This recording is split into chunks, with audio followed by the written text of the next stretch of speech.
تھے کہ یا رسول اللہ یہ کام کرنا چاہیے یا نہیں کرنا چاہیے.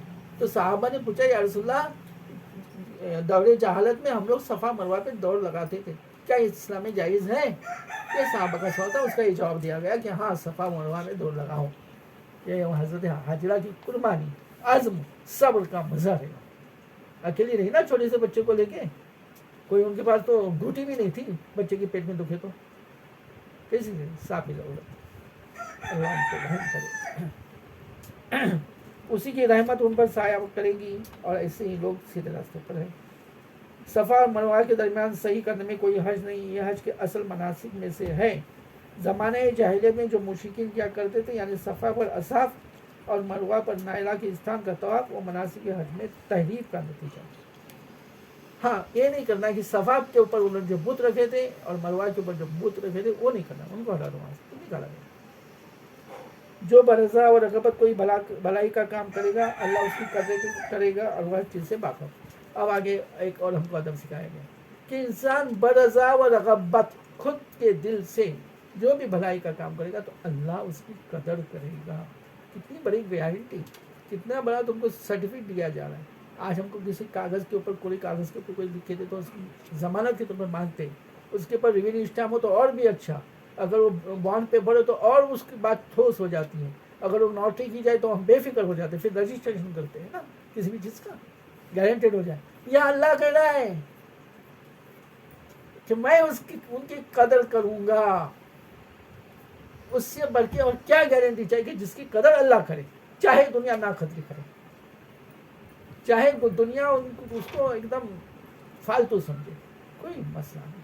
اللہ کہنا ہے کہ من کی قدر کرے. کن کی؟ یہ اللہ نے بتایا. ہم ڈھونڈے, سورہ بقرہ اٹھائے, موقع ہے, رمضان کا موقع ہے, ابھی جانے کے بعد قرآن کھولو, سورہ بقرہ کو پڑھو.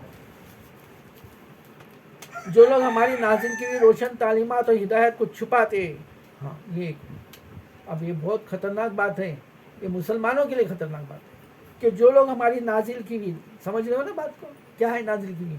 قرآن. جو لوگ ہماری نازل کی ہوئی روشن تعلیمات اور ہدایت کو چھپاتے, در حالانکہ ہم انہیں سب انسانوں کی رہنمائی کے لیے اپنی کتاب میں بیان کر چکے ہیں.